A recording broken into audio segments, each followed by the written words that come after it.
మన కొడుకులు కాబట్టి ఏది వాళ్ళు చేసినా పర్లేదురా, ఓకేరా, వెళ్ళిపో అని చెప్తారు.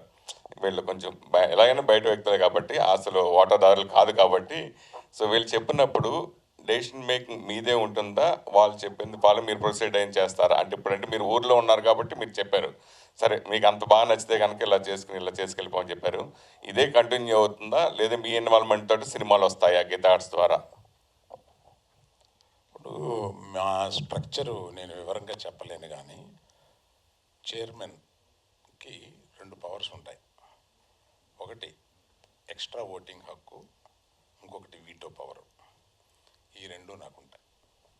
ఒక దర్శకుడు బ్లాక్ బస్టర్స్ హిట్ ఇచ్చిన తర్వాత ఆ దర్శకుడిని హోల్డ్ చేస్తే నిజంగా మీరు ఇంతకుముందు అన్నట్టు వాళ్ళకి బయట రకరకాల ఆఫర్ వస్తాయి, రకరకాల టెంప్టింగ్ వస్తాయి. కానీ అరవింద్ గారికి మాట ఇచ్చాను, అడ్వాన్స్ తీసుకున్నాను, ఉండాలని ఉంటారు ఒక టైం వరకు. ఆ టైం దాటిన తర్వాత వాళ్ళు ఎక్సెప్ట్ కొంచెం బయట అవకాశం ఉంది కాబట్టి వెళ్ళిపోవడానికి ఛాన్స్ ఉంటే అలా చాలా జరిగినాయి ఇంతకుముందు. మనం వాళ్ళ కొత్త కాదు ఇండస్ట్రీలో. ఇప్పుడు ఈయన చందు గారిని ఆల్మోస్ట్ ఛానల్ నుంచి బ్లాక్ చేసి పెట్టారు. ప్లస్ 3 సినిమాలు ఆయన కమిట్మెంట్ ఆయనే చెప్పడం ఇంకా గ్రేట్. సో అది ఎలా?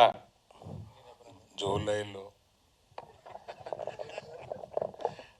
ఇప్పుడు ఇక్కడ కమిట్మెంట్ అగ్రిమెంట్లు ఏం లేవండి. ఒక స్టోరీ మీద కార్తికేయ కన్నా ముందే నేను వాసు గారు ట్రావెల్ అయ్యాము, ఆ స్టోరీ చేస్తున్నాము. అది కాకుండా అరవింద్ గారు కార్తికేయ రిలీజ్ అయిన తర్వాత ఆ స్టోరీ పక్కన పెట్టి కొంచెం పెద్దది ఇన్ సెన్స్ ఒక 200-300 కోట్లు బడ్జెట్తో ఒక కథ మేము అనుకున్నాము, దాని మీద కూడా ట్రావెల్ అవుతున్నాము. అది కూడా ఆల్మోస్ట్ లాక్ అయిపోయిందండి. సో ఈ 2 స్టోరీస్ అరవింద్ గారి ఆధ్వర్యంలో లాక్ అయిపోయినాయండి. సో ఇంకా ఆయన నన్ను బ్లాక్ చేయడం అయితే లేదండి.